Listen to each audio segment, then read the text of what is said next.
안녕하세요. 사연에 빠진 아의 DJ 민영입니다. 오늘도 두 가지 사연 준비되어 있으니 끝까지 함께 해주시고요. 오늘의 사연도 재미있게 들어주세요. 그럼 구독과 좋아요 버튼 눌러주시고 오늘의 사연 함께 시작해 볼게요. 안녕하세요. 저는 회사에 다니며 평범하게 살아가고 있는 여성입니다. 매일 출퇴근하면서 귀에 이어폰을 꽂고 여기 유튜브 영상을 보는 재미에 푹 빠져 있어요. 너무 흥미진진한 다양한 사연들을 듣다 보면 시간 가는 줄 모르게 되는 거예요. 여러분께서는 자극적이고 놀라운 일화를 들으면 어떤 생각이 드시나요? 저는 예전 같으면 설마 이런 일이 진짜 일어날까 의심했었는데 제가 직접 겪고 나니 이제는 충분히 있을 수 있다는 공감이 됩니다. 세상엔 참 별의별 사람들이 다 있더군요. 그래서 저 역시 제가 겪었던 이야기를 들려드릴까 합니다. 감사하게도 저는 부유한 집안에서 태어났습니다. 물론 어디 회사를 소유할 정도로 그런 엄청난 부자는 아니지만 집안 자체가 돈 걱정이 없는 그런 가정에서 막내딸로 태어났어요. 아버지는 금융업에 종사하셨는데 퇴임하시기 전 은행장까지 오른 분이셨죠. 신문에 날만한 정재계 인사분들과 교류하실 만큼 사회적 지위를 쌓은 분이 우리 아버지셨어요. 우리 때 아버지들은 보통 그러시듯 바깥일에 열중이신 아버지와 함께 놀이동산에 가거나 소소하게 쌓은 추억은 별로 없었습니다. 집에서 늘 과묵하셨고 어머님을 통해 자식들이 엇나가지 않게 뒤에서 지켜보시는 편이었죠. 그래서 아버지와 친하게 지낸 딸이라고는 할 수 없지만 왠지 아버지가 든든하고 좋았어요. 제 위에 언니와 오빠는 아버지의 기대에 부응해서 공부를 잘했는데요. 커서는 회계사와 증권사 직원이 되었습니다. 저는 특출난 능력이 없지만 막내딸이라 그런지 공부를 잘 못해도 크게 뭐라고 혼내시진 않으셔서 편하고 좋았습니다. 그럭저럭 4년제 대학을 졸업하고 취직하려고 나서니 그런 저를 아버지가 말리셨어요.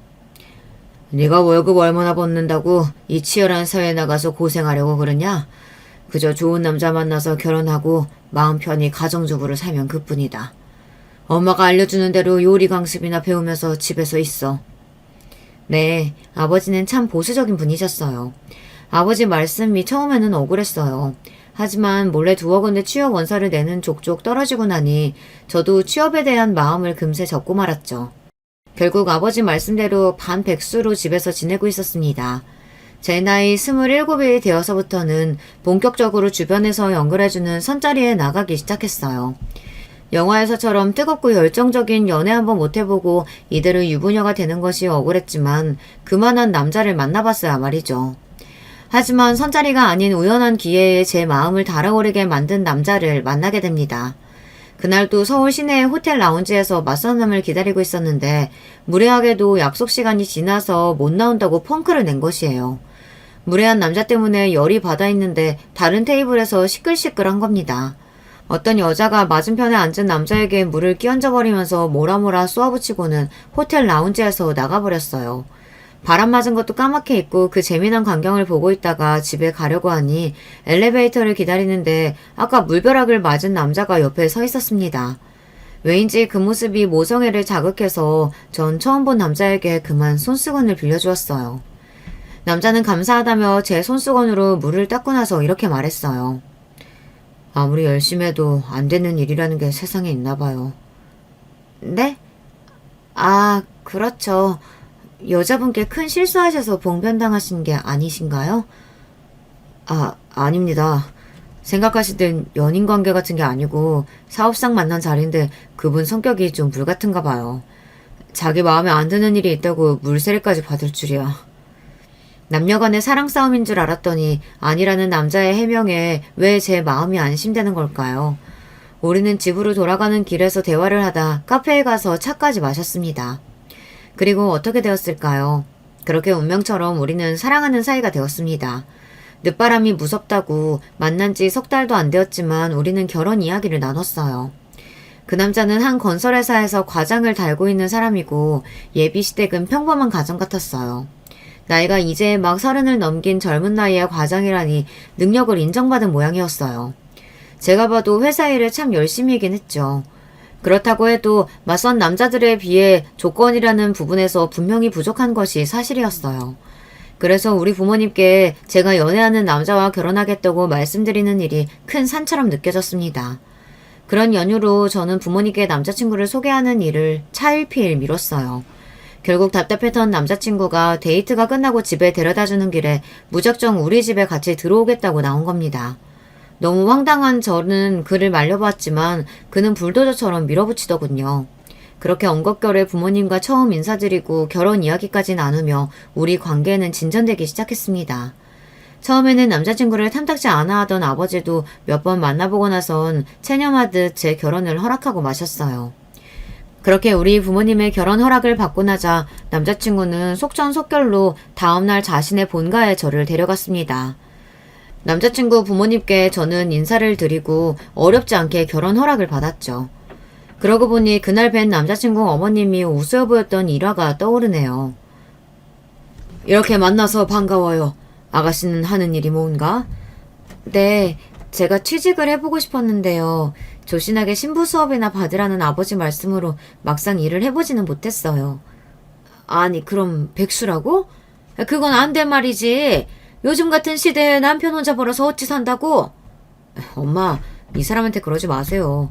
이 사람 은행장 딸이에요. 있는 집 딸인데 괜히 취직할 필요가 없지.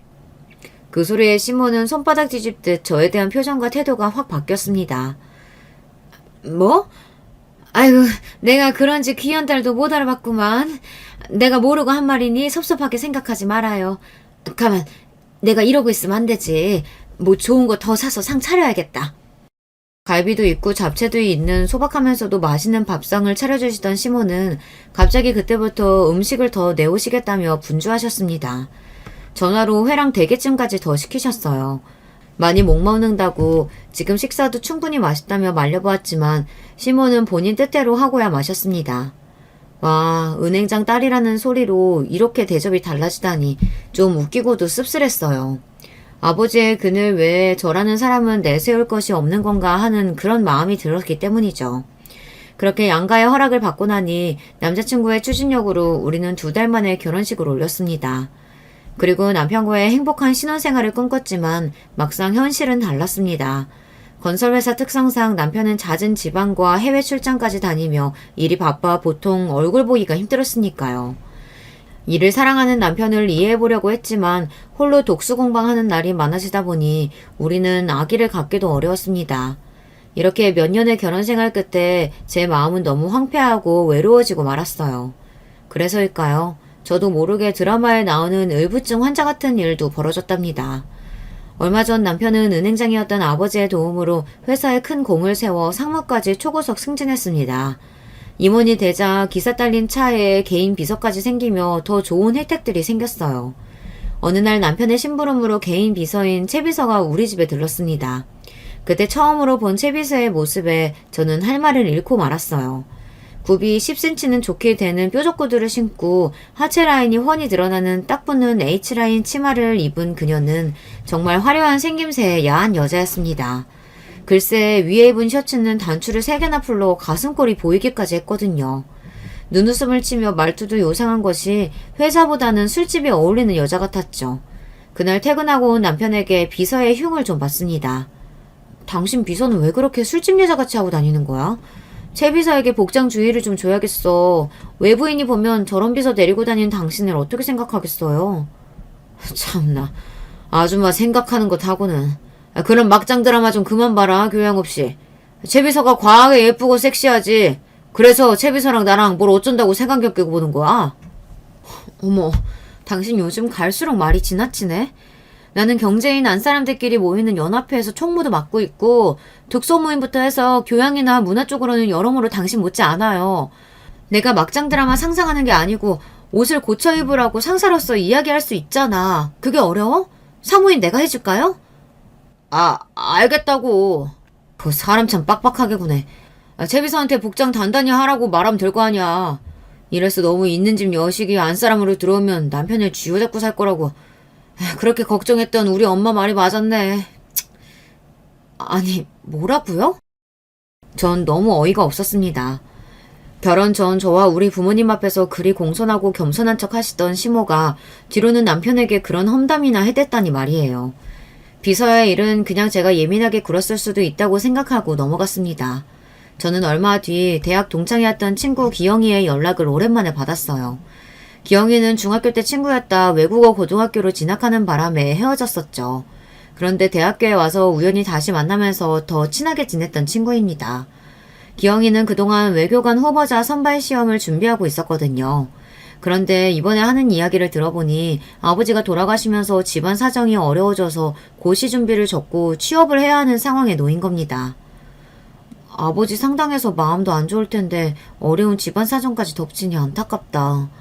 아, 내가 우리 남편 회사에 수시 채용 있는지 한번 알아볼게.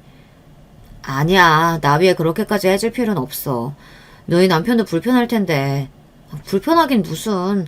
끝발 있는 남편 이럴 때 한번 써먹는 거지 뭐. 너는 더 기운내서 어머님 잘 챙겨드리고 곧 면접날 정해지면 연락할게. 기영이는 저에게 고마워했지만 제 생각과 달리 면접 기회를 얻기란 쉽지 않았습니다. 여보, 나한테 학벌도 좋고 똑똑한 친구가 하나 있는데 당신 회사에서 쓰이면 좋겠어. 낙하산 아니고 수시 채용 면접 기회라도 주면 안 될까? 이름이 뭔데? 강기영. 뭐야, 남자친구였어? 됐어, 당신도 참. 유부녀가 남자 동창 취직 자리를 남편에게 알아봐달라는 게 너무 뻔뻔한 거 아니야? 상무인 내가 우리 회사에서 입지라는 게 있어. 청렴하고 반듯한 내 이미지에 누구 하나 꽂아줬다는 소문이라도 나봐. 그런 청탁은 다시는 나한테 하지 말라고. 남편은 이렇게 제 부탁을 매몰차게 거절했습니다. 나만 믿으라며 기영이에게 설레발 쳤는데 면접이 어렵게 됐다고 말하기 난감했지만 착한 내 친구는 괜찮다며 안 그래도 공채 시험에 도전할 예정이었다고 말했어요. 다행히 몇 달 뒤 기영이는 남편 회사의 인사팀에 합격했다며 기쁜 소식을 전해주었죠. 그렇게 한동안 시간이 지나고 저는 중요한 사람의 부고를 받게 되었습니다. 바로 남편의 상사이자 10여 년 동안 상사직을 맡아온 분의 장례식이었죠. 왕성하게 활동하던 50대의 젊은 분이 급성 심장마비로 안타깝게 되었습니다. 저는 전임 사장의 장례식장에서 조문을 드리고 식탁에 앉아 혼자서 육개장을 먹고 있었어요. 남편은 함께 온 제가 혼자 밥을 먹든 뭐라든 신경도 쓰지 않았어요. 그곳에 온 회사 사람들, 동종업계 기업인들을 맞이하고 인사다니며 바빴기 때문이죠. 그리고 이미 그곳에 와 있던 기영이는 저를 발견하고는 제 테이블에 같이 앉아주었습니다. 그런데 사장님이 왜 갑자기 심장마비? 지병이 있으셨나? 글쎄, 의아함이 남는 죽음이긴 하지. 그런데 말이야, 회사에서 지켜본 네 남편은 생각만큼 좋은 사람이 아니더라. 너도 네 남편 너무 믿지는 마라. 갑자기 심각한 얼굴로 이런 말을 하는 기영이가 이상해 보였지만 대수롭지 않게 넘겼습니다. 그리고 집에 돌아온 남편에게 이런 조언을 해주었어요. 여보, 오늘 사장님 장례식장에서 당신 보기 좀 그렇더라. 그게 또 무슨 말이야? 아니, 제3자의 눈으로 지켜보니 말이야. 자기가 상주도 아니면서 거기서 마치 국회의원이 선거 유세하듯 여기저기 인맥 뻗치느라 분주해 보이더라고. 그 모습이 그리 좋아 보이진 않았어. 당신 바로 위 직속 상사가 하루아침에 죽음이 되었는데 당신은 별로 슬퍼 보이는 모습도 안 보이던데 다른 사람들 눈에는 어떻겠어. 그 쓸데없이 입방아들은. 그리고 당신 같은 주부가 무슨 회사 사정을 안다 그래. 가서 내 보약이나 갖고 와. 제 말에 양심이 찔려서 그랬는지 남편은 헛기침만 해대면서 더 이상의 대화를 피했습니다. 하지만 제 시선은 틀리지 않았음을 알게 되었어요. 장례식이 끝나고부터 남편은 이렇게 말했어요. 이제 나 방해하던 큰 돌도 치웠으니 내 회사 인생은 탄탄대로겠구만. 라며 대놓고 좋아하게 됐습니다. 공석이 된 사장 자리는 남편에게 돌아갈 것이 확정되었거든요. 저야 사장 사모님이 돼서 영광스러운 것이 분명했습니다. 하지만 저렇게 노골적으로 좋아하는 남편의 모습이 왜 이렇게 꼴보기 싫은 걸까요? 남의 죽음이라는 불행을 딛고 올라선 자신의 행운을 좋아하는 것이 인간의 실체일까요?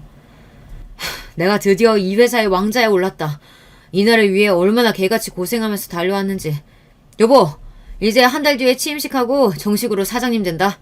당신은 운 좋은 줄 알아. 사장님 사모 되는 거라고. 네네. 능력 있는 남편님 덕분에 저도 사장 사모님 소리 들으니 아주 영광이네요. 근데 이제 그만 좀 웃으세요. 우리 아빠도 사장님이셨지만 당신만큼은 아니었어.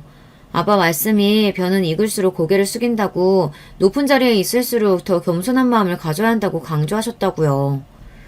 남편은 제 잔소리가 듣기 싫다는 듯 귀를 파면서 얼굴을 찡그렸습니다. 아참, 취임식이면 나는 뭘 준비해야 하나요? 직원들에게 돌릴 떡이라든가. 들뜬 건 당신이구만. 당신은 취임식에 올 필요 없어. 네? 아니, 왜요? 우리 아빠 사장 취임식 때 엄마는 물론 나랑 오빠까지 다. 글쎄, 사장 취임식이 무슨 결혼식이라도 되는 줄 알아?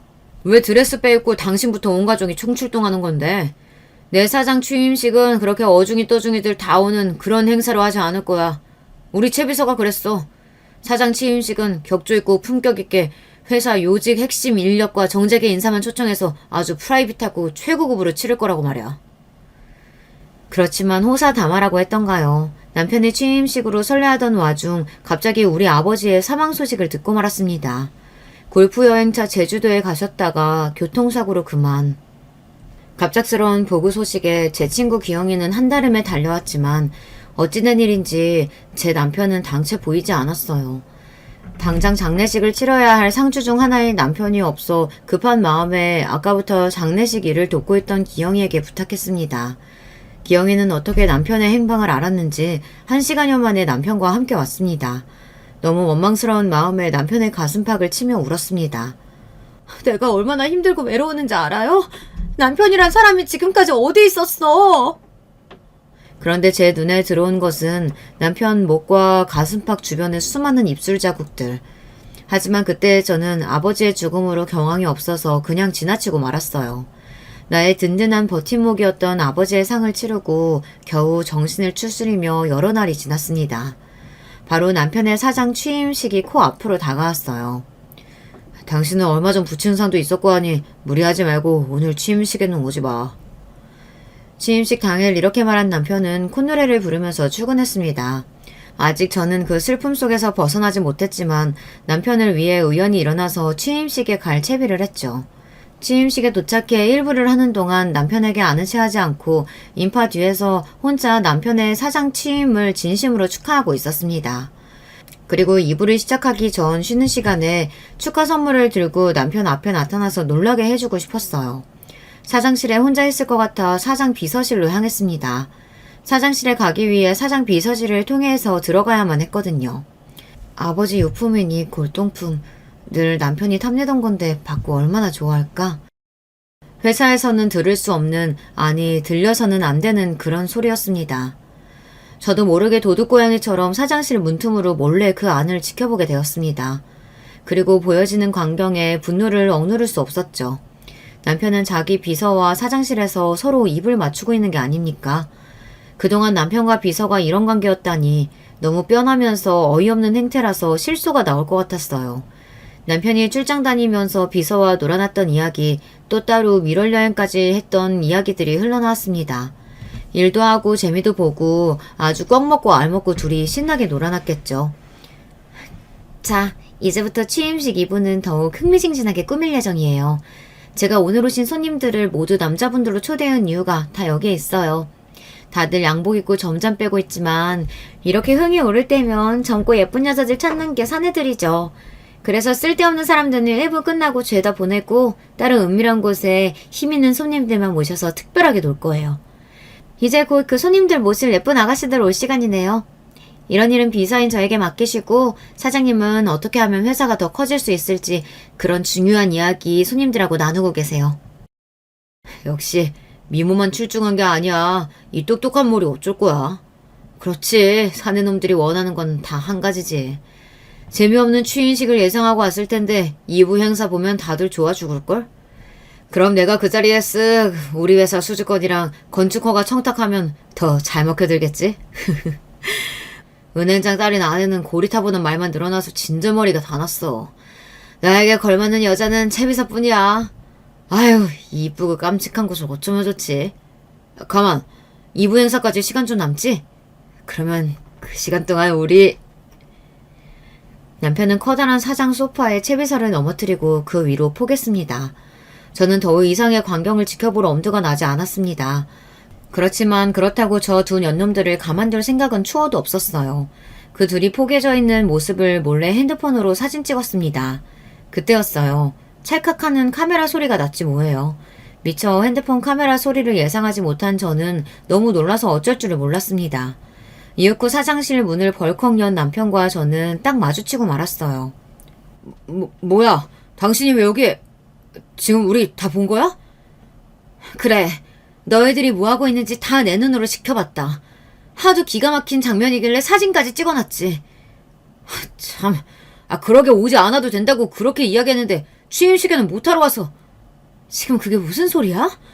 당장 무릎 꿇고 내 앞에서 사과부터 해야 하는 거 아니야?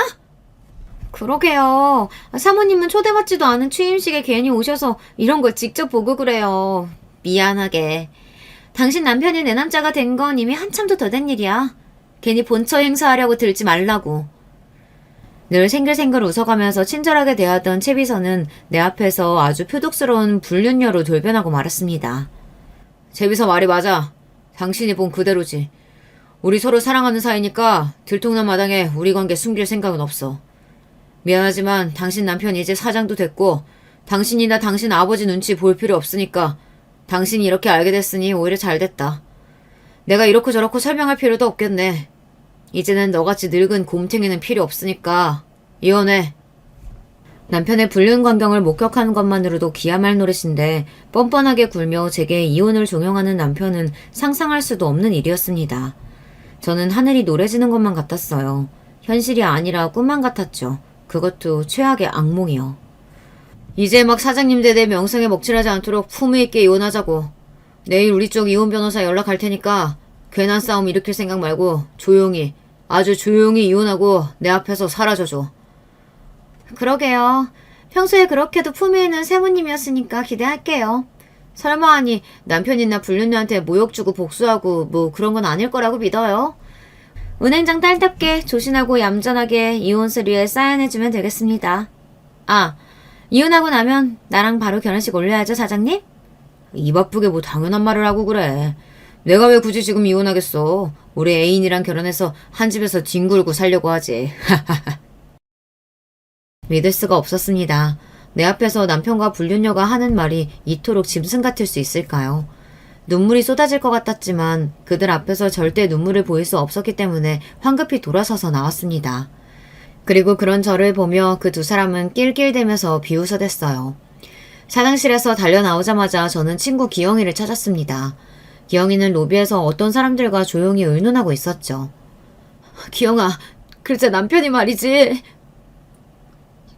기영이는 함께 의논하던 사람들과 대화를 급히 마무리해서 보내고 저를 조용한 방으로 안내했습니다. 지금 사람들 보는 눈이 많아서 여기서 조용히 나한테 이야기해봐. 지연아, 왜 그래? 무슨 일 있었어? 나 보고야 말았어. 집에서 그 앙큼한 계집애가 남편이랑 사실 그렇고 그런 관계라는 거. 창피해 죽겠고 그들한테 화가 나서 지금 어떻게 해야 할지 모르겠다고. 기영이는 조용히 제 말을 들어주며 손수건으로 눈물을 닦아주고 있었습니다. 그리고 제 손을 잡고 자기 이야기를 하기 시작했어요. 지연이, 너에게는 내가 입이 10개라도 할 말이 없다. 정말 미안하지만 사실 전부터 네 남편이 비서와 그런 관계라는 거 알고 있었어. 솔직히 말하면 우리 비서질 사람들 모두 알고 있는 사실이야. 나도 처음에는 너처럼 내 남편한테 화가 났지. 네가 나한테 어떤 친구니? 그래서 내 나름대로 네 남편의 잘못을 캐면서 언젠가 저 남자를 끌어내려야겠다고 계획하고 있었어. 그러니까 지연아, 나만 믿고 내 계획 따라줄 수 있겠니? 응, 나 지금 기댈 곳이 너밖에 없다, 기영아. 너한테 다 믿고 맡길게. 제발 부탁해. 나 이렇게 만든 남편이랑 최비서한테 복수해줘. 저는 지금 실신하기 직전의 상태라 격해지는 감정을 참고 조용히 집에 가야 했습니다. 그리고 엄마가 계신 집으로 가서 심신을 안정하면서 앞으로 어떻게 해야 좋을지 혼자 고민하고 있었어요. 그렇지만 기영이는 자신이 계획했던 일을 하느라 바빴습니다.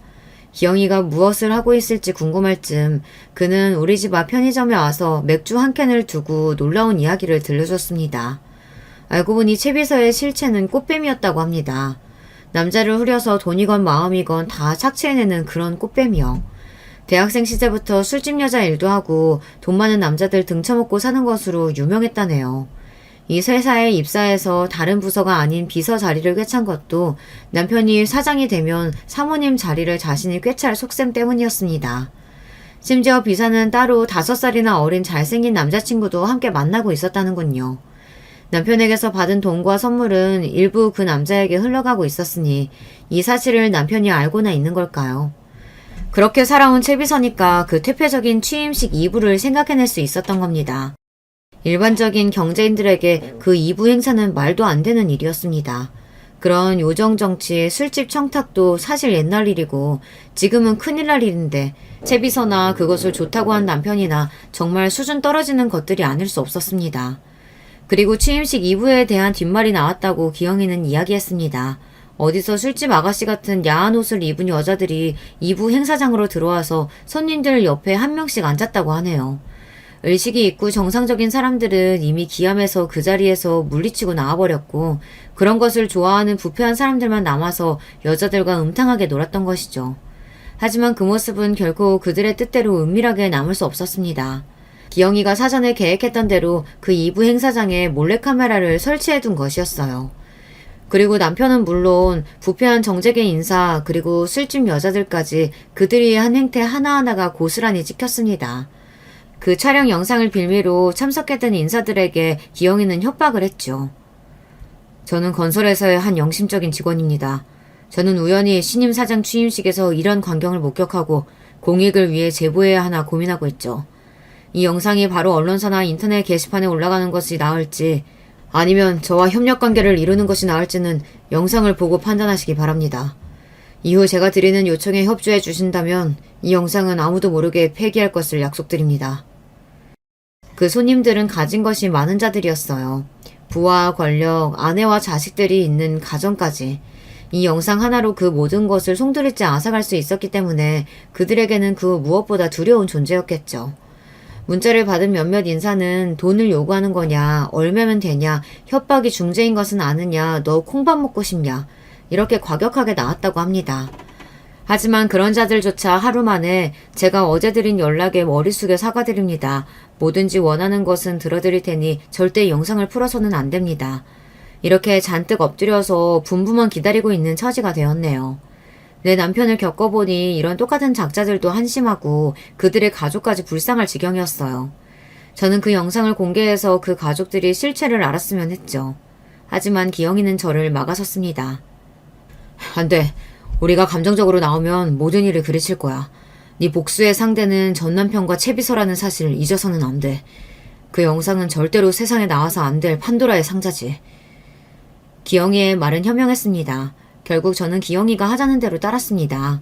기영이는 그들이 애가 타도록 며칠 뒤에야 문자를 보냈습니다.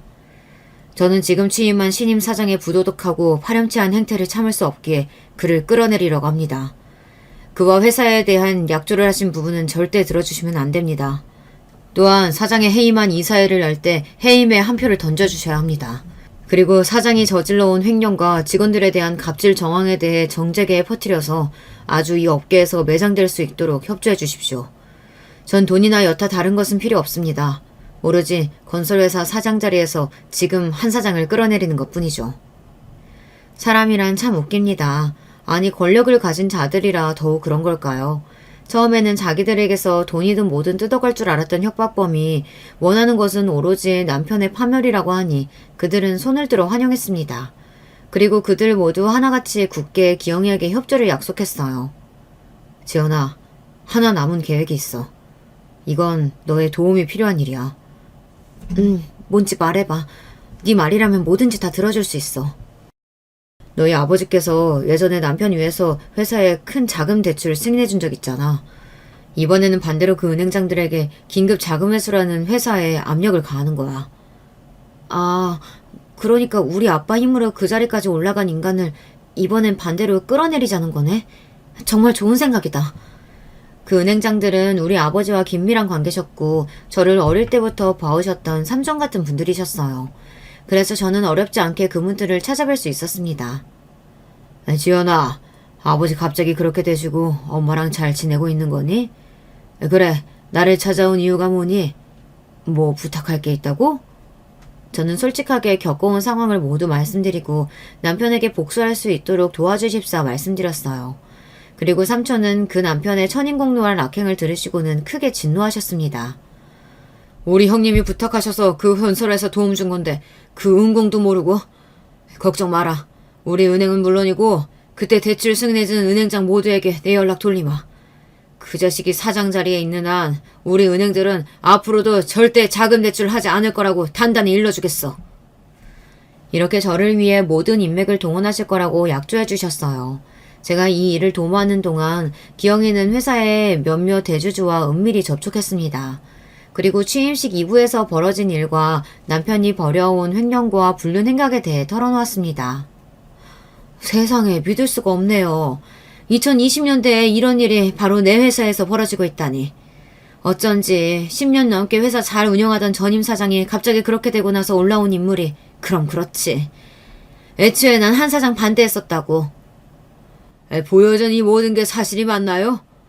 그러면 우리 대주주들이 이러고 있으면 안 되는 거 아니겠습니까? 하루라도 빨리 한 사장 끌어내려야죠. 그렇게 광분한 대주주들은 조만간 남편의 사장 해임안을 상정하는 주주회의를 개최하기로 했습니다. 이제 기영이와 제가 준비한 복수극은 마무리에 다다랐습니다. 2주 뒤에 열릴 사장 해임 주주회의에서 전 남편은 처절하게 짓밟힐 것입니다. 그러던 중 갑자기 집에 남편이 찾아왔습니다. 오해는 하지 마. 내 집 가지러 들른 것뿐이야. 아예 채비서랑 살집 마련했거든. 그렇구나. 그럼 다 가져가 네 물건들. 어차피 이 집은 우리 부모님이 해주신 거니까 넌 몸만 빠져나가면 되겠구나. 뭐야, 당신 같이 살던 남편이 나가는데 아주 평온하다? 뭐 그 사이에 딴 놈이라도 생겼냐? 아, 그 강기영인가 하는 그 친구놈이랑 그렇고 그럼. 그래, 내가 전부터 그놈 이야기할 때 알아봤어.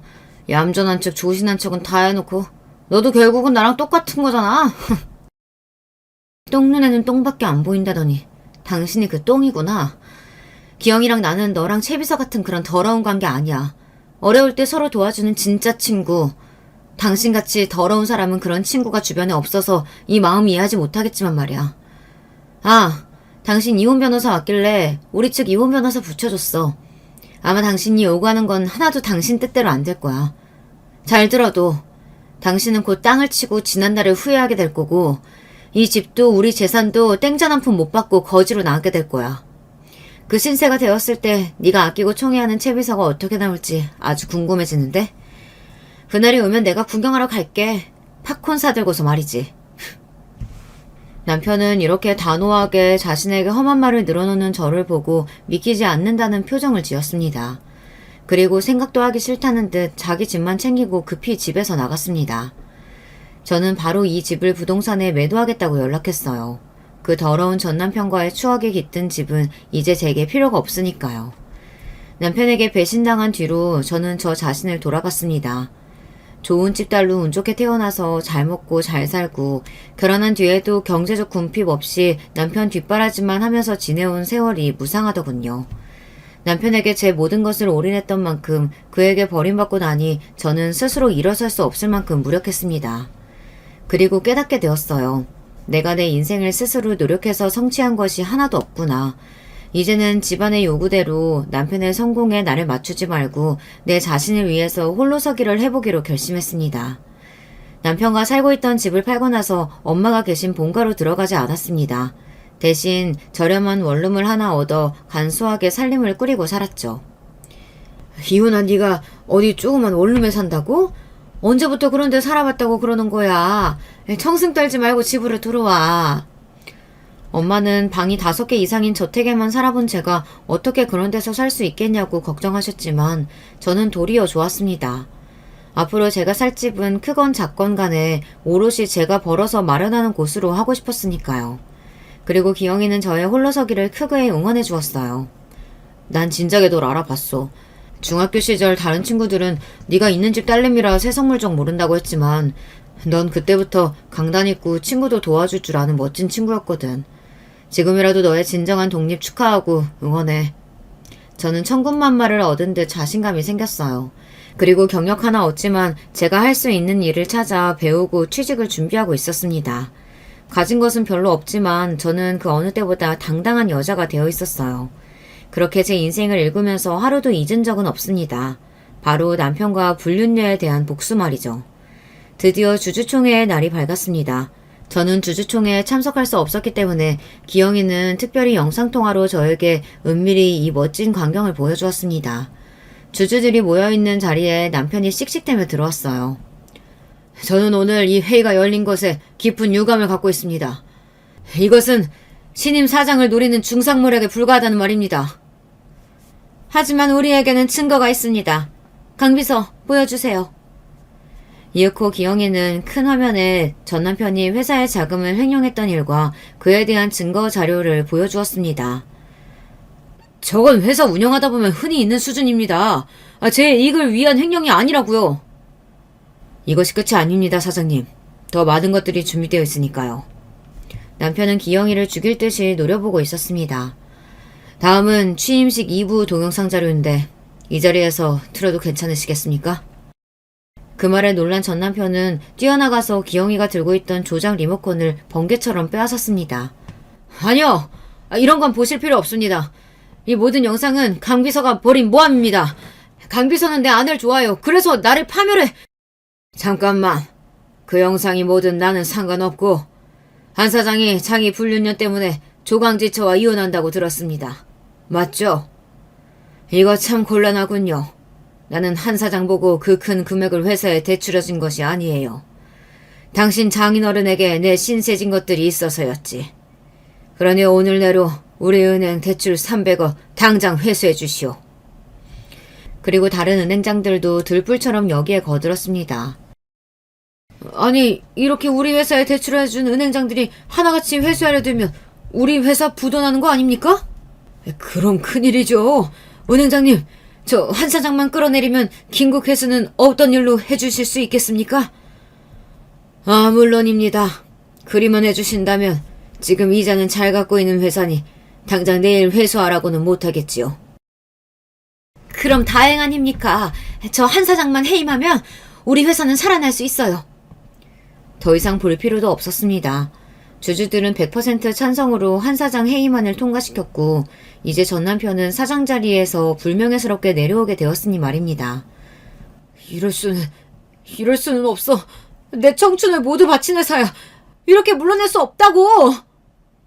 모든 주주와 은행장들이 떠난 텅 빈 회의실에 남편은 홀로 남아있었어요. 기영이는 조용히 남편에게 가서 저와 하고 있던 영상통화를 보여주었습니다. 전 남편, 내가 팝콘 사들고 가지는 못해서 영상통화로 처음부터 끝까지 다 지켜봤어. 어때? 내 말에 틀림이 있었어? 이 사악한 여자, 네가 나를 이렇게 망쳐놓고 너는 무사할 줄 알아? 강비서 너는 잘 될 것 같냐고? 나도 내 사람들이 있고 회사에 힘이 있어. 이대로 물러설 줄 알아? 남편은 한 마리 야수처럼 분노에 휩싸여서 나와 기영이에게 막말을 퍼붓던 중이었어요. 갑자기 회의실로 최 비서가 들어왔습니다. 그 말이 사실이에요?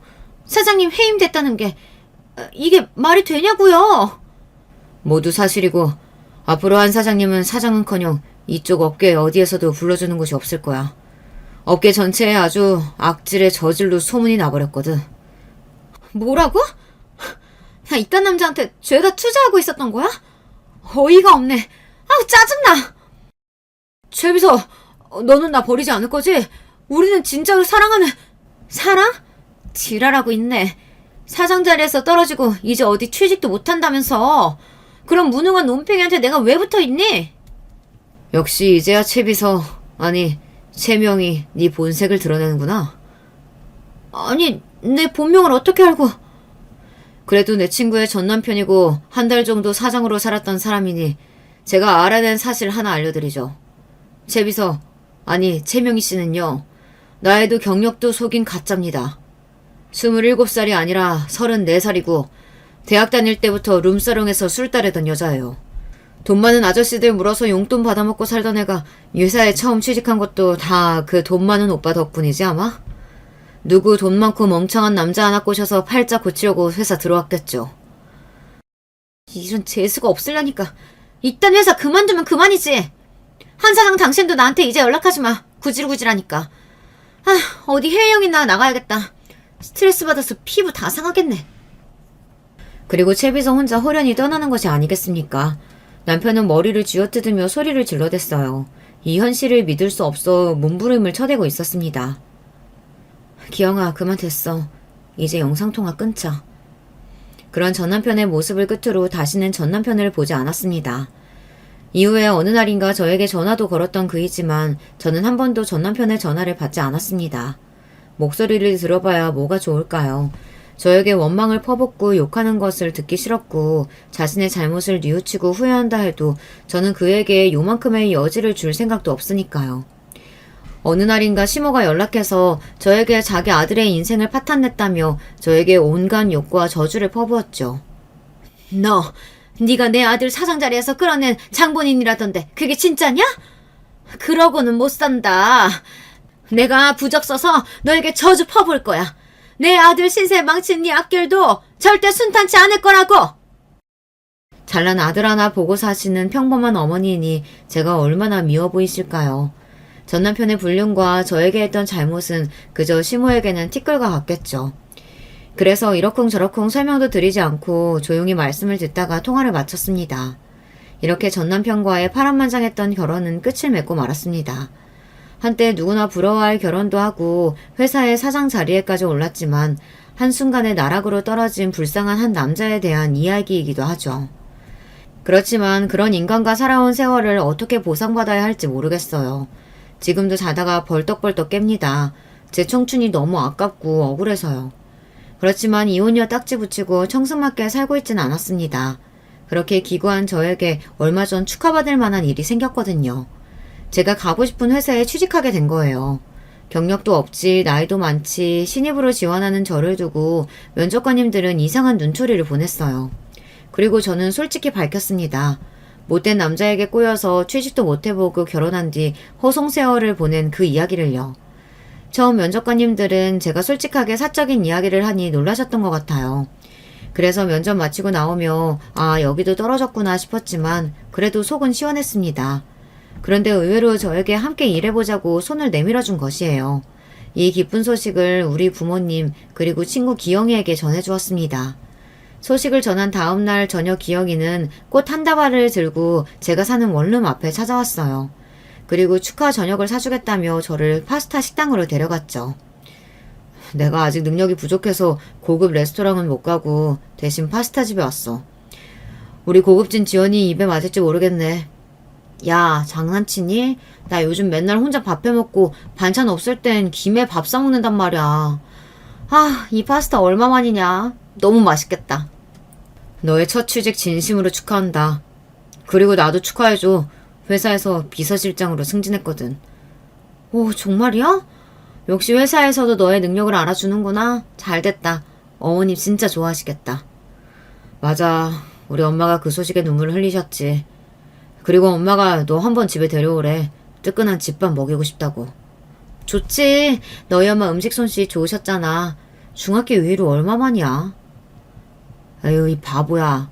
물론 얘 친구라 밥 해주시는 거기도 하지만 내가 엄마한테 털어놓았거든. 우리 엄마도 이미 눈치채고는 있으셨지만. 저는 기영이의 말이 무슨 말인지 영문을 몰라 했습니다. 그리고 기영이는 저에게 첫 고백을 했습니다. 나 너 좋아한다고. 아니 옛날부터 너를 좋아했단 말이야.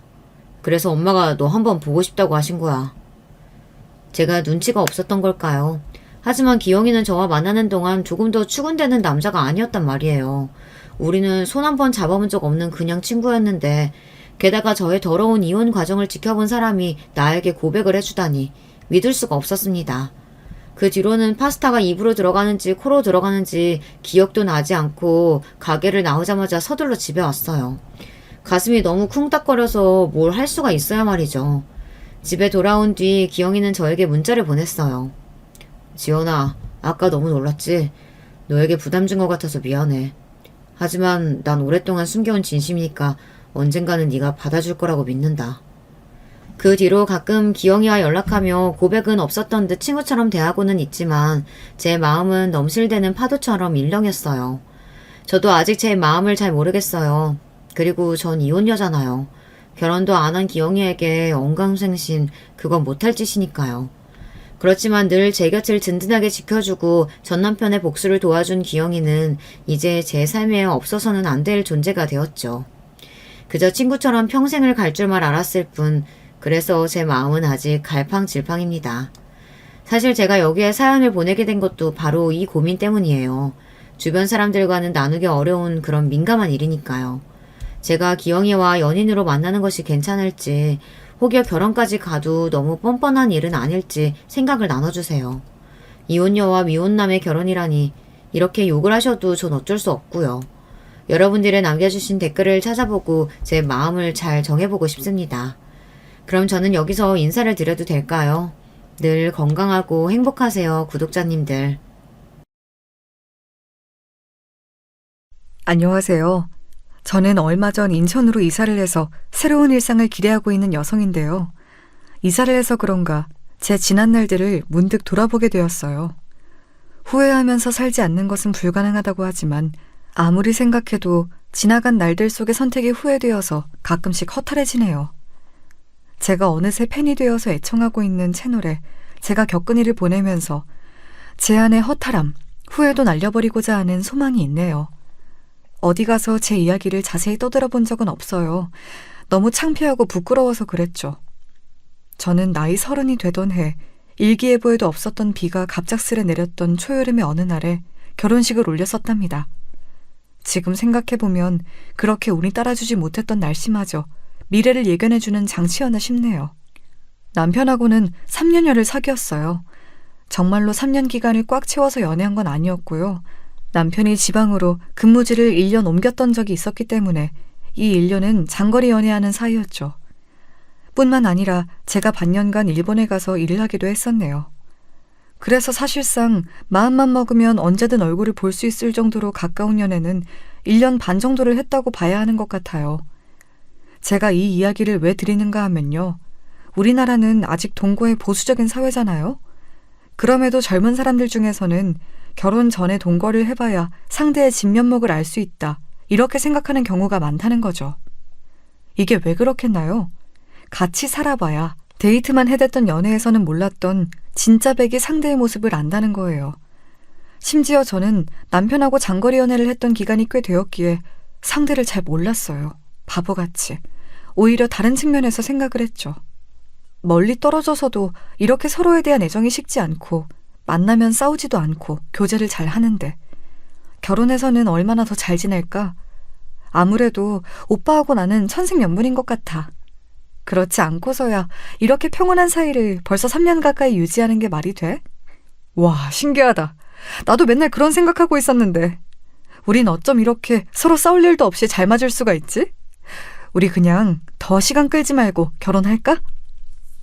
남편이 장난스럽게 꺼냈던 결혼이라는 말, 그게 시작이었어요. 그걸 기점으로 저희는 결혼을 준비하기 시작했었죠. 그러나 연애하고 결혼은 천지 차이, 그야말로 하늘과 땅 차이였어요.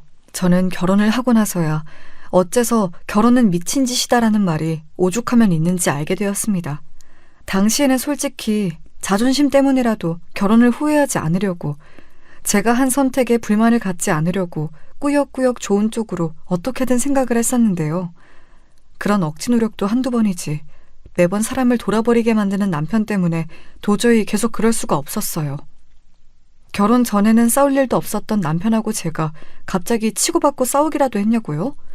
차라리 그런 거라면 나았을 것 같아요. 치사하게 남편이 먹을 것 가지고 쪼잔하게 굴면서 사람을 서럽게 만든 게 문제였기 때문이죠. 여성이라면 누구나 생리를 겪으니까 생리통에 공감하시는 분들 많으실 거예요. 제가 간혹 컨디션에 따라서 이 생리통이 엄청 심해지는 사람이었는데요. 밥도 안 넘어가고 빈속에 계속 헛구역질을 하는 수준이었어요. 생판 남이라도 얼굴이 창백하게 질려서 그렇게 아파하고 있으면 신경 쓰이지 않나요? 그게 보통 아니에요? 그런데 남편은 너무 특이한 사람이었습니다. 나 집에 온 것도 모르고 이불 속에서 끙끙 앓고 있네. 당신 또 생리통인지 뭔지 그거야? 일하고 돌아와서 피곤해 죽겠는데 마누라가 죽상하고 있으니까 전혀 힘이 안 난다. 저녁밥도 안 해놓고. 그럼 난 뭘 먹으라는 건지. 여보, 왔어? 하도 아파서 앓느라 들어오는 소리도 안 들렸네. 냉장고에 감자 조림하고 김치 볶아놓은 거 하고 이것저것 있으니까 알아서 꺼내다가 차려 먹어. 밥솥에 밥 있어. 밥도 차갑고 반찬도 차가운 거네? 전자레인지에 데워 먹기 싫은데. 갓 지은 밥으로 먹고 싶은데.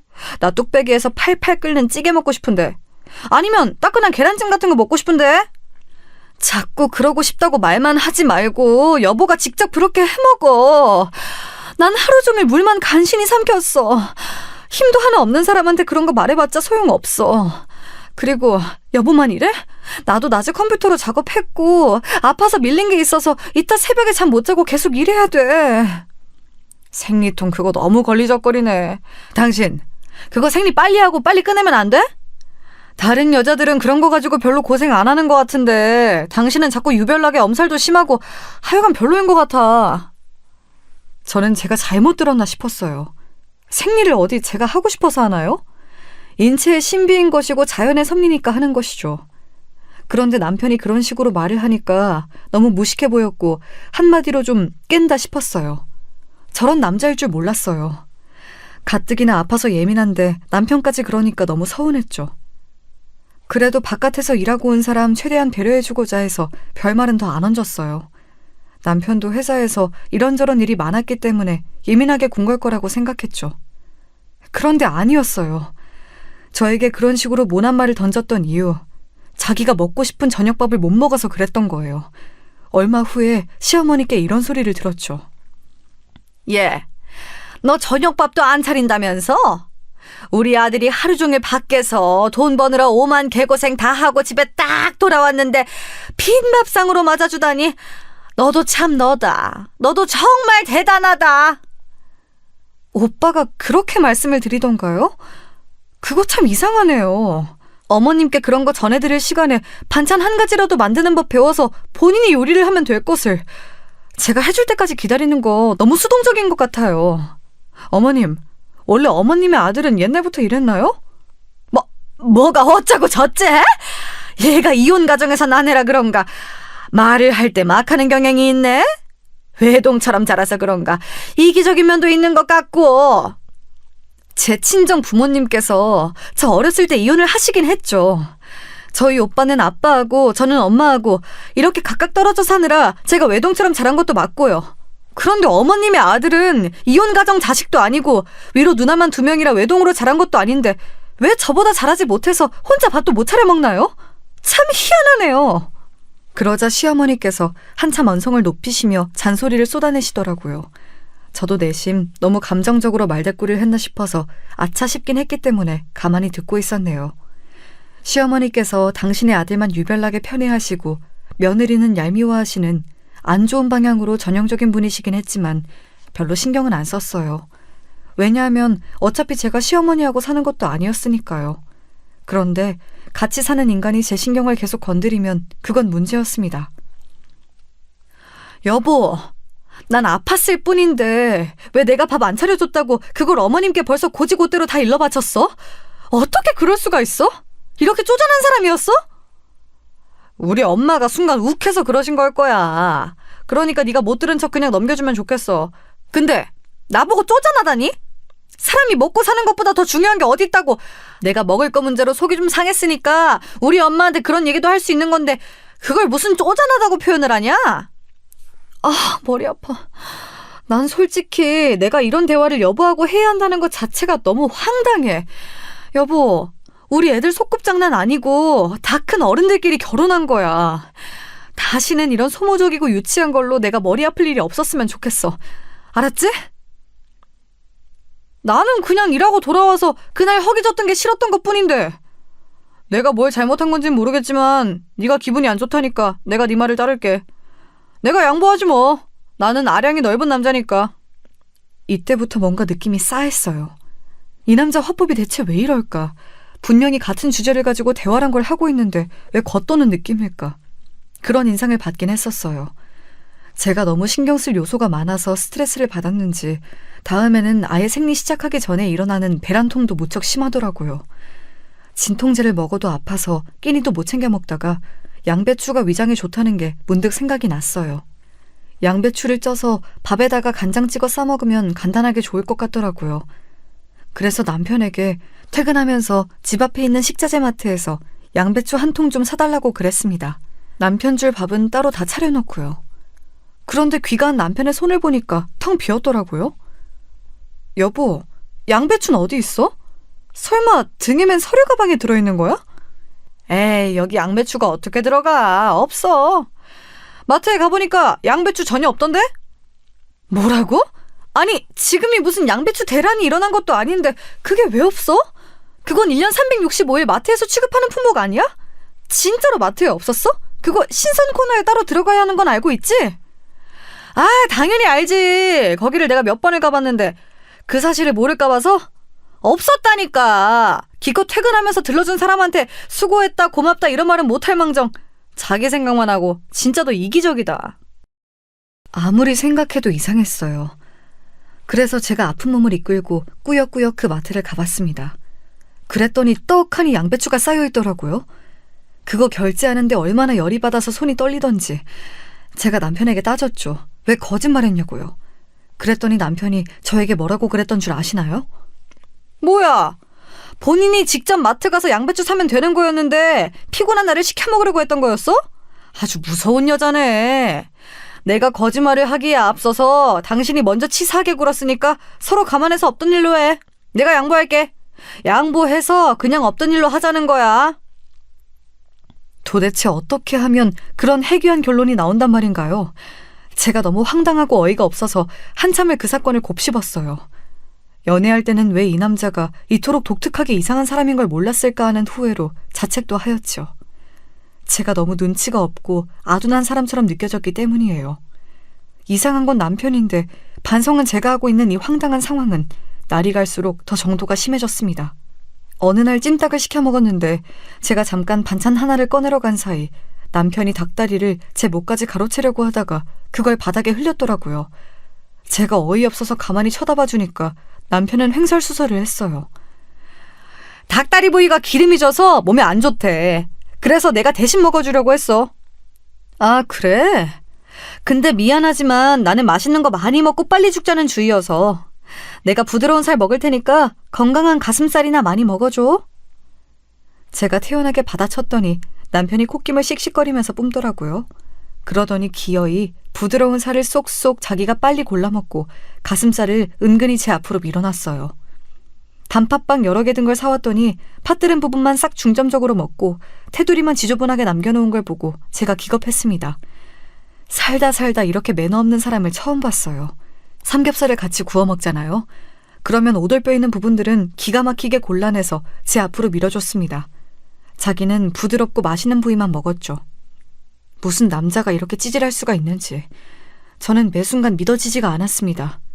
그뿐만 아니라 같이 대형마트라도 가서 장을 보면 자기는 먹고 싶은 거 싹 다 카트에 담으면서 제가 뭐 하나라도 고르기라도 하면 얼마나 눈치를 주면서 한숨을 땅이 꺼져라 쉬는지 몰랐어요. 그런 거에 계속 반응해주자니 이런 남자랑 결혼한 스스로가 비참해져서 제가 참았을 뿐입니다. 이악 물고 애써 이걸 어떻게 사람 만들어서 데리고 살까 고민하던 어느 날이었어요. 일이 터지고 말았죠. 모처럼 금요일에 저도 아무 일정이 없었고 남편도 그날 연차를 쓰게 되었어요. 대기업이 아니라서 그런 건지 어쩐 것인지 쌓여있는 연차를 소진하라는 압박이 들어왔던 거였죠. 요즘 업무도 안 밀리는 때라서 연차 쓰기에 너무 아까운데 위에서 자꾸 압박을 주니까 별 수 없네.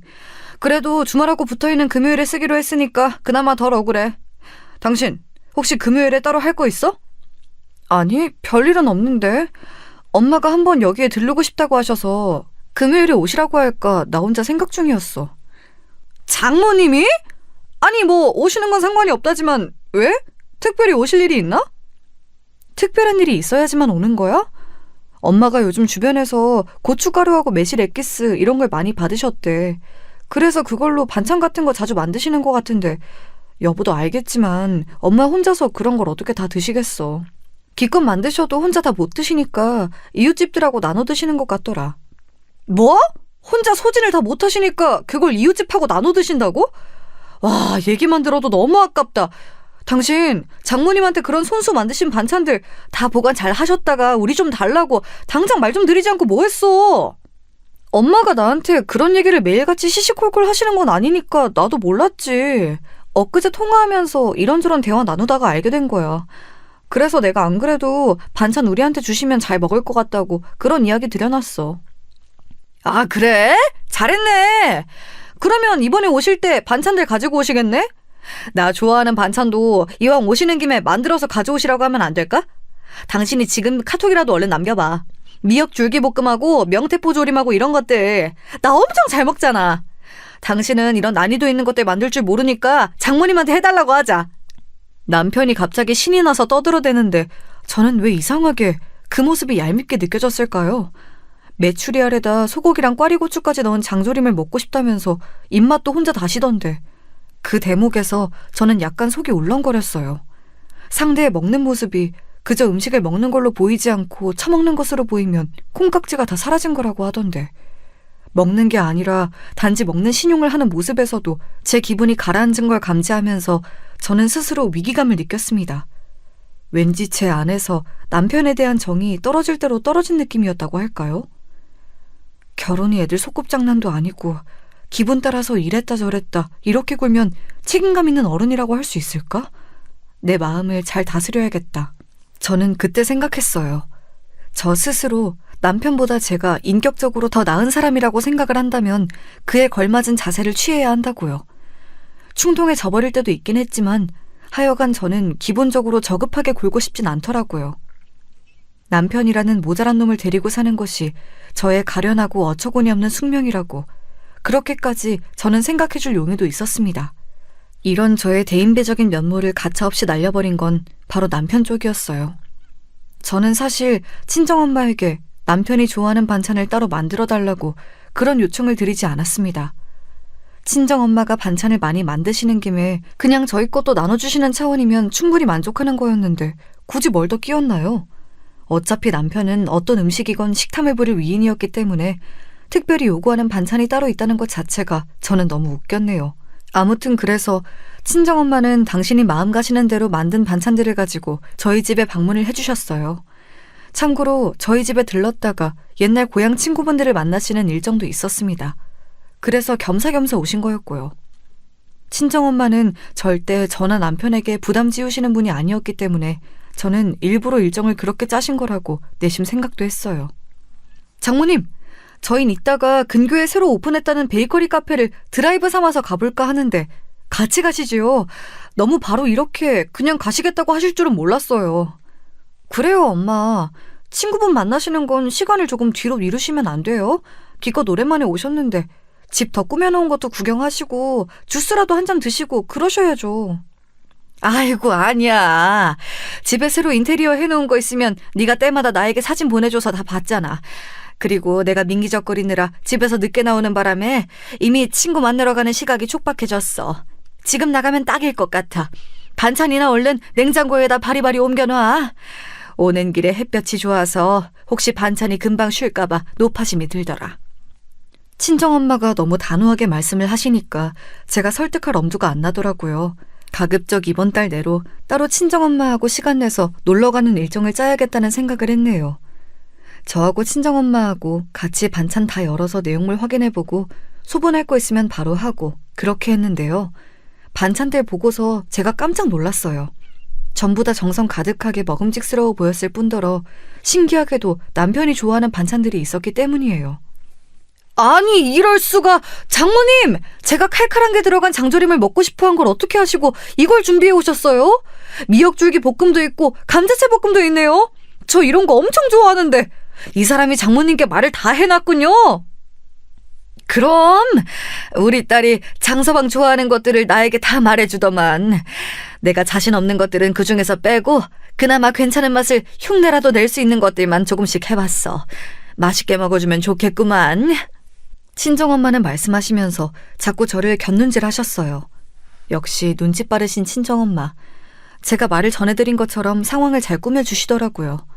저는 괜히 민망해서 모른 척했고요. 남편은 갑자기 입맛을 다시면서 젓가락을 집어들더니 커다란 반찬통에 담긴 그대로 장조림 고기를 집어먹었습니다. 그것도 아주 허겁지겁이요. 보면서 기가 막혔지요. 친정엄마도 약간 당황하신 눈치였어요. 맛있다. 맛있어. 하나도 안 느끼하고 전혀 안 짜네요. 이야, 고급이네. 근데 국물만 찍어 먹어보니까 약간 칼칼한 맛은 좀 부족한 것 같아요. 이게 국물이 탁 칼칼해야 100점 만점인 건데요. 이게 좀 아쉽습니다. 여보, 덜어서 먹어야지. 이게 뭐 하는 짓이야. 침 다 묻잖아. 이러면 금방 맛이 가버리는 거 몰라?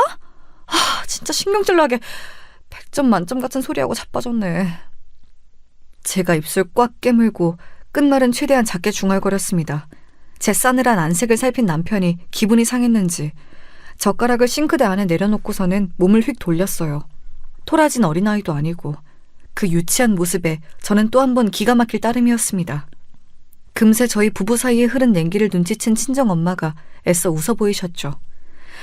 하여간 사이좋게 지내고 반찬 아낄 것 없이 입에서 당길 때 팍팍 먹어. 다 떨어지면 내가 언제든지 새로 해줄 수 있으니까.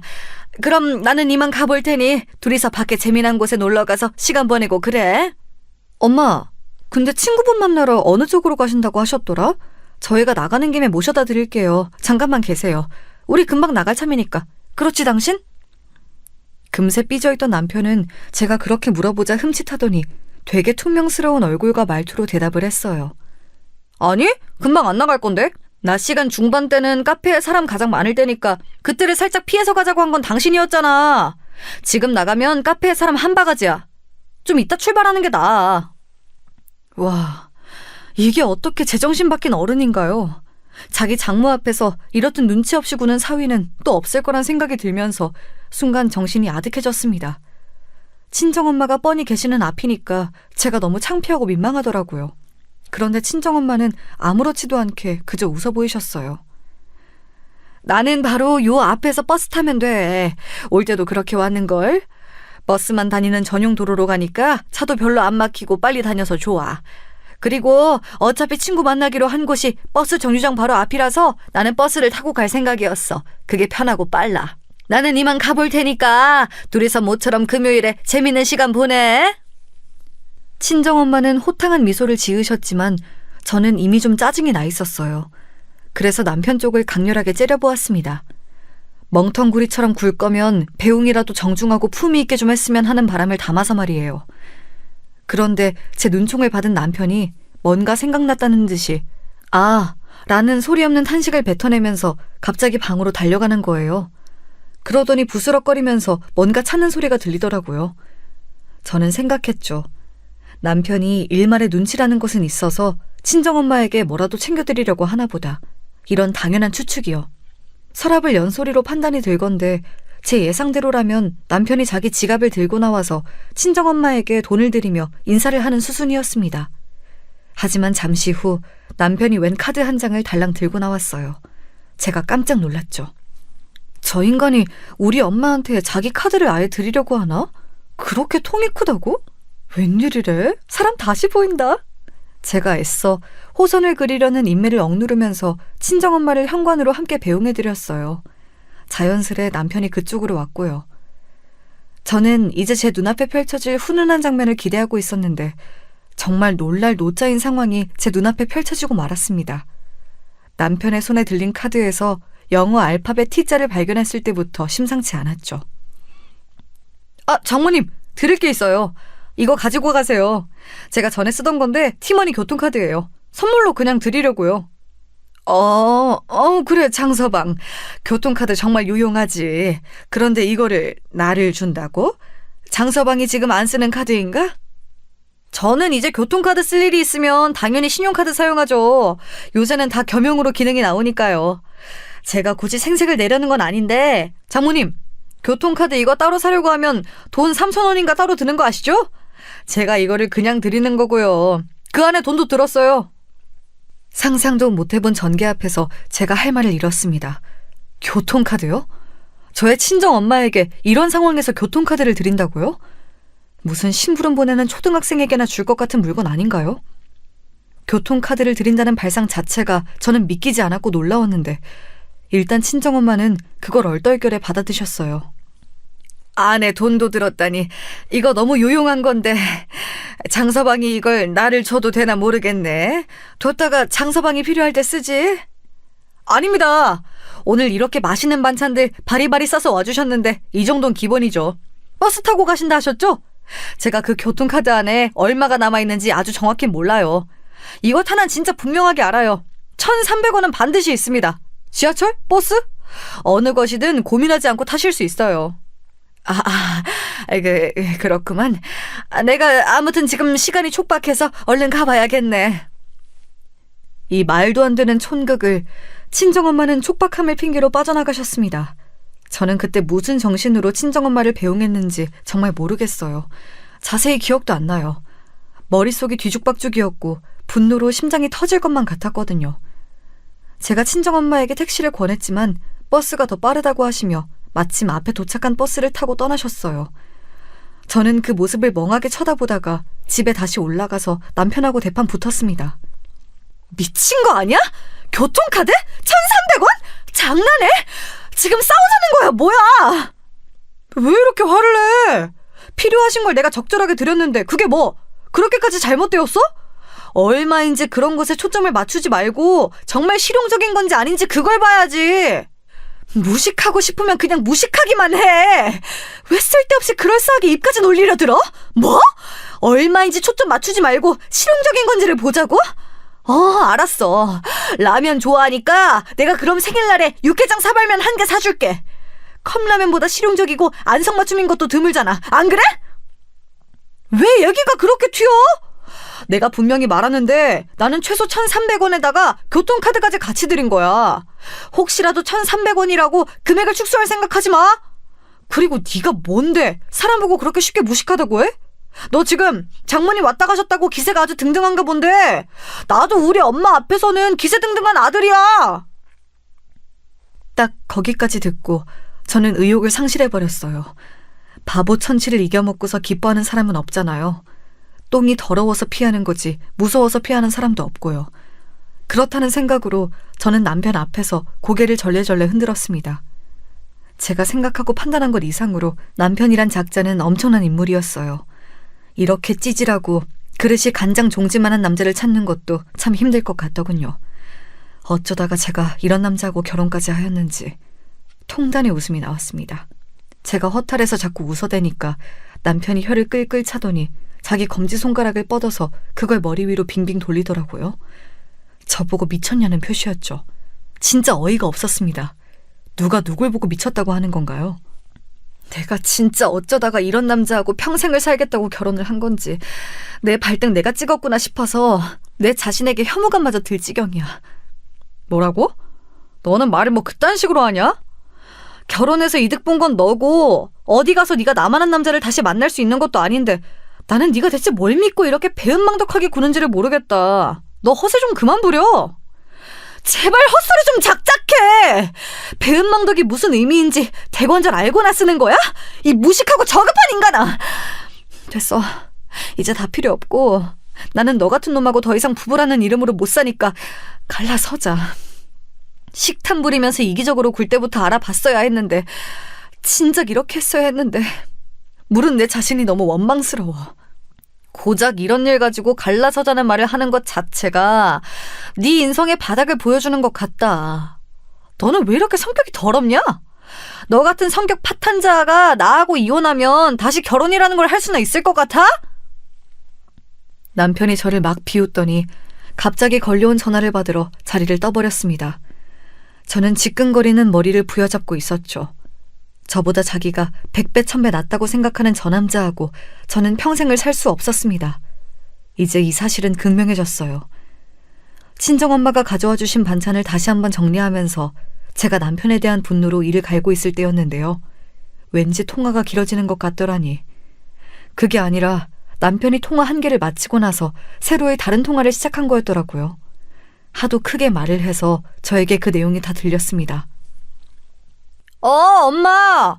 나 오늘 휴가 써서 집에 있는데 냉장고를 보니까 반찬이 하나도 없는 걸 보니까 갑자기 엄마 생각이 나서 전화드렸어. 엄마 반찬 먹고 싶다.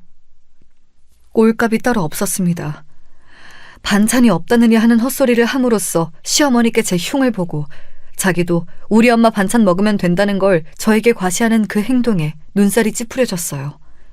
뭐 저렇게 찌질한 남자가 있을까 싶어서 새삼 또 신기할 지경이었네요. 제가 한심스러운 눈빛으로 쳐다봐줬더니 남편이 자존심이 상했나 봐요.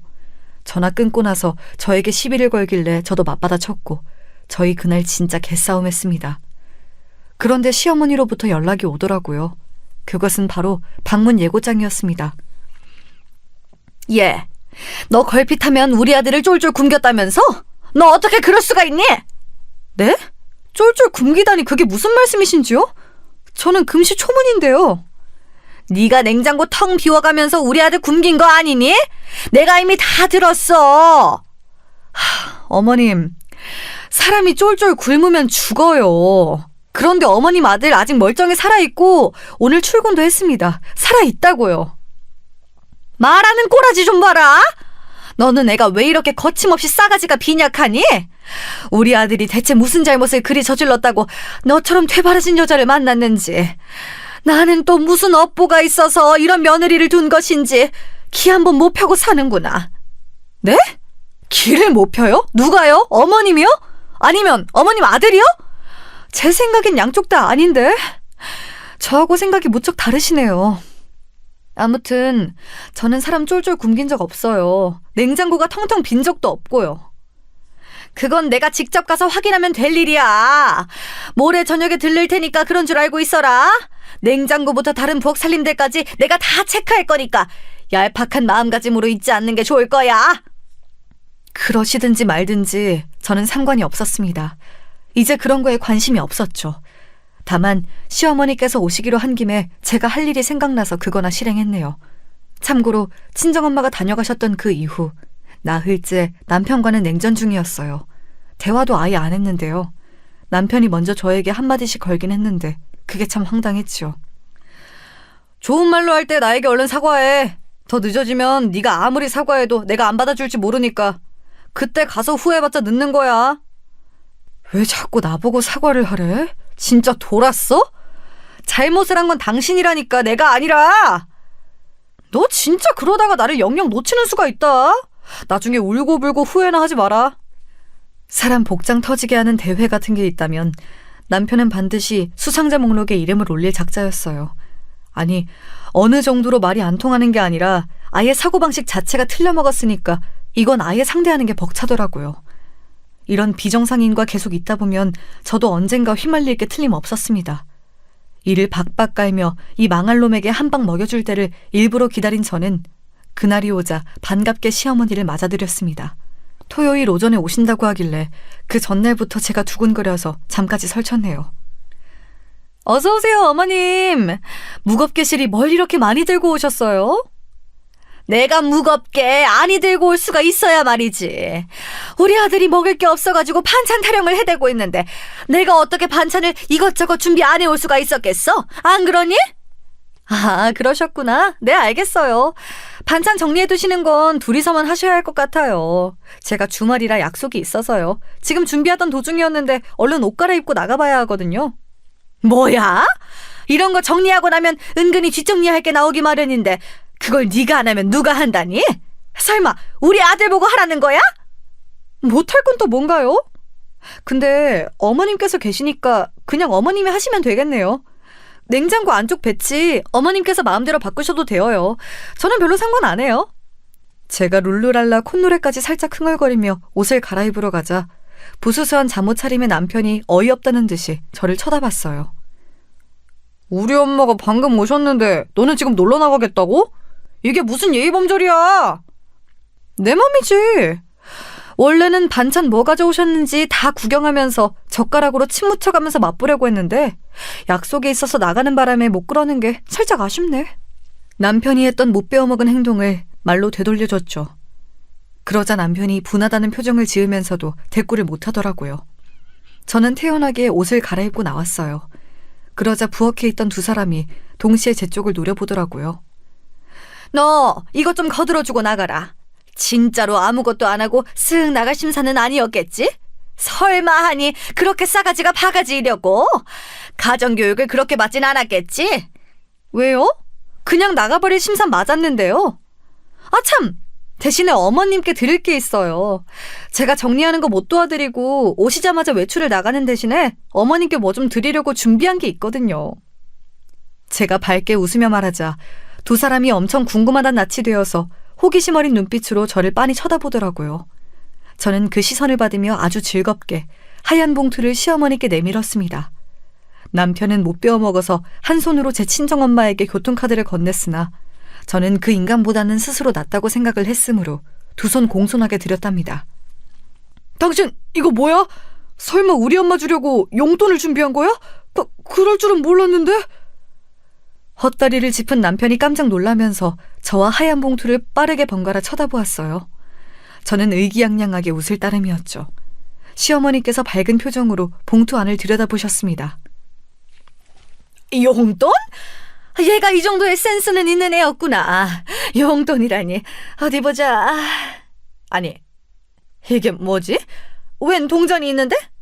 300원? 1,000원짜리 한 장은 또 뭐람?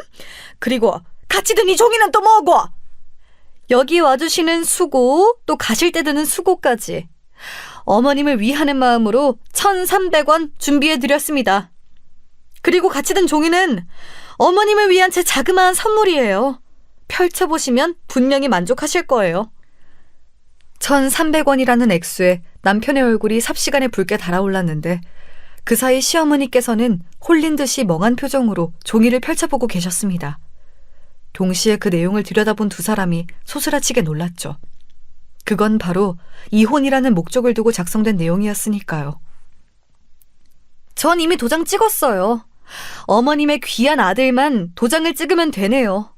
그러면 저희는 이제 이혼 성립이 되어서 남남이 될 거고요. 어머님께서는 무척 행복해지시겠죠. 어때요? 정말 좋아하시지 않고는 못 빼기는 엄청난 선물이지요? 이혼? 아니, 아무리 그래도 그렇지 이혼이라니. 이건 너무 갑작스러운데? 이혼을 요구하더라도 우리 아들이 하는 거지 어떻게 네 쪽에서 먼저... 저는 시어머니께서 충격에 신음하시거나 말거나 넋이 나가 있는 남편을 향해 카리스마 넘치게 외쳤지요. 어이! 나 밖에서 놀고 돌아올 동안에 제대로 도장 찍어 놔라. 설마 이제 와서 구차하게 나한테 매달리면서 이혼하기 싫다고 난리치면 진짜 가만 안 둬. 내 모든 것을 다 걸고서 당신의 사회생활을 망쳐놓을 거야. 알아들어? 정말로 나하고 이혼하려고? 어떻게 그럴 수가 있어? 이혼하면 본인만 손해인데 왜 이런 결정을 하려는 거야? 당신 바보 등신이야?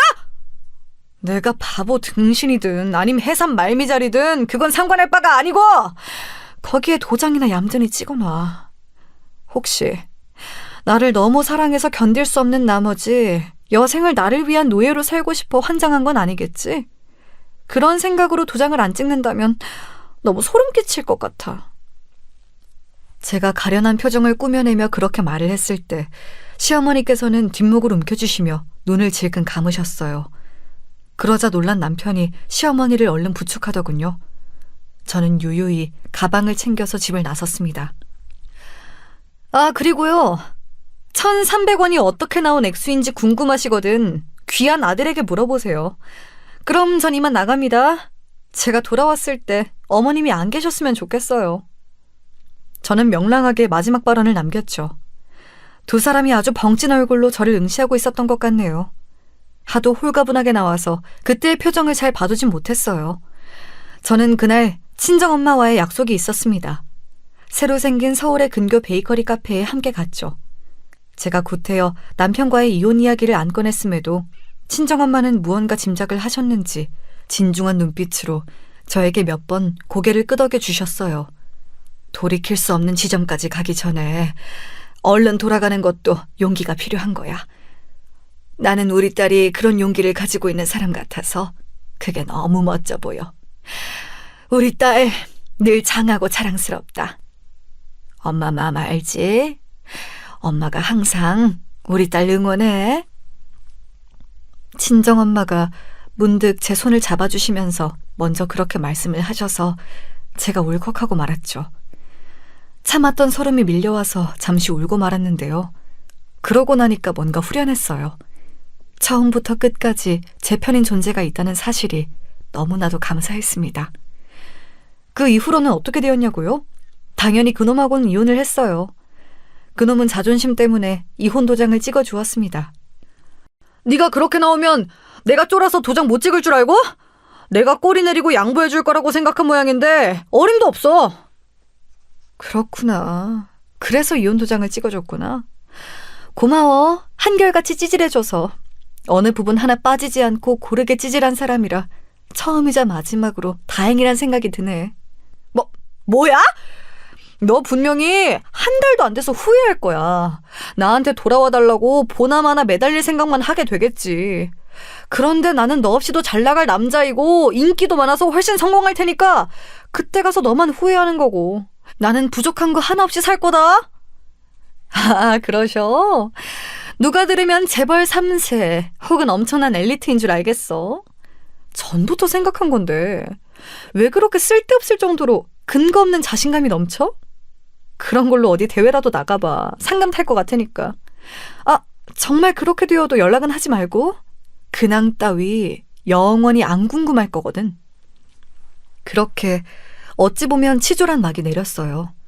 한때는 즐거운 연애를 하였고 서로가 진짜 사랑이라고 믿어서 결혼까지 했던 사이인데 끝은 순식간이더라고요.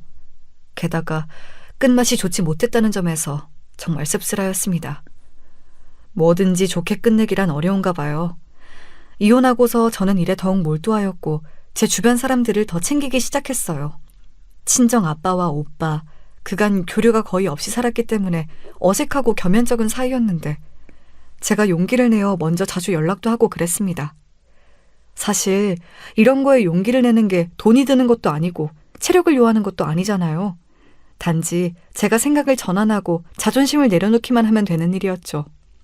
그런데 놀라운 변화가 일어나더라고요. 몇 주가 지나자 이제 친정 아빠와 오빠 쪽에서 저에게 먼저 연락을 하기 시작했어요. 그러면서 저희는 점차 가족다운 모습을 갖춰갔죠. 친정 엄마까지 함께 저희 넷이서 밥도 먹었고요. 분위기 괜찮았어요. 이런 식으로 점차 발전해 나갔네요. 지금은 전혀 안 어색하고 편한 관계가 되었어요. 그리고 제 전남편이 된 그놈 말인데요. 전혀 안 궁금했지만 겹치는 지인이 있어서 우연히 소식을 듣게 되었는데 저하고 이혼한 뒤로 술을 그렇게 마시면서 살더니 일에 집중을 잘 못했나 봐요. 직장에서 미운 털 제대로 박혀서 거의 쫓겨나는 모양새로 퇴사를 했다네요. 그럼에도 정신을 못 차리고 술을 또 마시다가 웬 애 3명 딸린 미혼모하고 사고를 쳤다나 뭐라나 그런 후문이었습니다. 그 미혼모가 임신을 했는데 그 아이를 낳겠다고 해서 전 남편이 뒤집어졌고 그 모친 되시는 제 전 시어머니께서는 더 뒤집어져서 아예 쓰러졌다는 이야기였네요. 이쯤 되면 이혼하고서 후회하는 일상을 둘 중에 누가 보내고 있는지 이미 답이 나온 것 같죠? 저는 안일했던 제 과거를 반성도 하면서 제 주변을 살뜰히 살피고 돌아보면서 그렇게 잘 지내고 있는 중이랍니다. 저보다 나이도 어리고 돈은 더 잘 버는 남자친구하고 연애도 하면서요. 결혼 생각은 아직 없어요. 결혼이란 그 무엇보다 심사숙고해야 하는 중대사 같거든요. 이제는 그렇게 생각이 들어요. 지금까지 제 이야기를 들어주셔서 고맙습니다. 모두 행복하세요.